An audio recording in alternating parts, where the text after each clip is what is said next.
అబ్బో ఇక్కడ కేజీ చీరలు కొంటే అర కేజీ చీరలు ఫ్రీ అంట. మంగళ్య షాపింగ్ మాల్ కేజీల్లో సేల్, టన్నుల్లో ఆనందం. జగన్ హయాంలో ఇసుక అక్రమాలపై సుప్రీంకోర్టులో విచారణ జరిగింది. అక్రమాలకు బాధ్యులను నేషనల్ గ్రీన్ ట్రిబ్యునల్ తేల్చిందని జేపీ వెంచర్స్ వాదన వినిపించింది. అయితే మైనింగ్ చేసింది జేపీ వెంచర్సేనని జరిమానాపై సుప్రీంకోర్టు తుది నిర్ణయం తీసుకోవాలంటూ ఎన్జీటీ కేసు ముగించిందని ఏపీ ప్రభుత్వం వాదన వినిపించింది. కేసును మళ్లీ ఎన్జీటీకి పంపాలా లేదా అన్నది వచ్చే విచారణలో నిర్ణయం తీసుకుంటామని సుప్రీంకోర్టు స్పష్టం చేసింది. విచారణను ఆగస్టు 11వ తేదీకి వాయిదా వేసింది.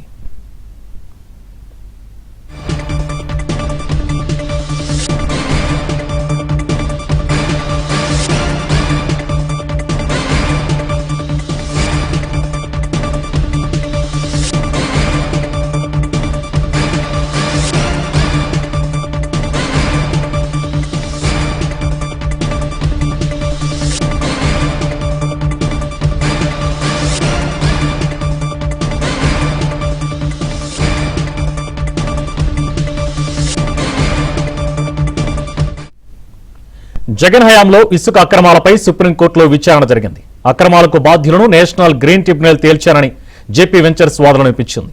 అయితే మైనింగ్ చేసింది జేపీ వెంచర్సేనని జరిమానాపై సుప్రీంకోర్టు తుది నిర్ణయం తీసుకోవాలంటూ ఎన్జీటీ కేసు ముగించిందని ఏపీ ప్రభుత్వం వాదన వినిపించింది. కేసును మళ్లీ ఎన్జీటీకి పంపాలా లేదా అన్నది వచ్చే విచారణలో నిర్ణయం తీసుకుంటామని సుప్రీంకోర్టు స్పష్టం చేసింది. విచారణను ఆగస్టు 11వ తేదీకి వాయిదా వేసింది.